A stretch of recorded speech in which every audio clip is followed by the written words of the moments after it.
আজকে সম্পূর্ণ চিনি আর গুড় ছাড়া একটা মিষ্টি তৈরি করব। সেটা আমি কী দিয়ে করব বলো তো? খেজুর দিয়ে করব। খেজুরটাকে ভালো করে পরিষ্কার করে নেব, বীজটাকে ফেলে দিয়ে নেব। এদিকে কি করব, আমার সব রকমের বাদাম লাগবে, কাজু, এমনি পিনাটস, আমন্ড, যা যা আছে সব রকম দিতে পারো। তাছাড়া আমাদের স্বাস্থ্যের জন্য যেগুলো ভালো, যে ধরনের সিড আজকাল আমরা খাই, তার মধ্যে একটা তো চিয়া সিড আছেই, সেই রকম সিডগুলোও কিন্তু এখানে ইউজ করা যেতে পারে। এবার কি করব, 1 চামচ ঘিয়ের মধ্যে সমস্ত বাদামগুলো খুব ভালো করে ভেজে নেব। তারপরে এর মধ্যে আমি না একটু ওটসও দিয়ে দিয়েছি, দিয়ে খুব ভালো করে ভেজে নিয়ে খানিকটা তুলে নিয়ে একটু মিক্সিতে গুঁড়ো করে নেব। আর বাকিটাকে একটু আধ ভাঙা করে নেব, নিয়ে সবগুলো মিশিয়ে আমি নামিয়ে রাখবো।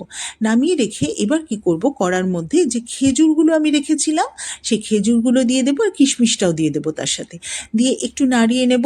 নাড়িয়ে নিলে তারপর কি হবে দেখবে, একটা চিটচিটে ভাব গলে গলে আসবে খেজুরটা। এটা কিন্তু আমার বাইন্ডিংয়ের কাজ করবে।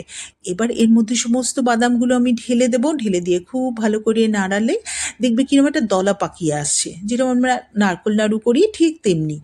এবার একটা বাটির মধ্যে সমস্তটা ঢেলে চেপে চেপে বসিয়ে দিয়ে এবার আমি ছুরি দিয়ে কেটে নেব, শেপ নিয়ে যেরকম যার যেরকম খুশি, স্কোয়ার, ট্রায়াঙ্গেল, যা খুশি করতে পারো।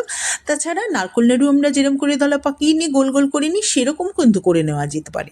আর এটা যেন এত ভালো শরীরের পক্ষে।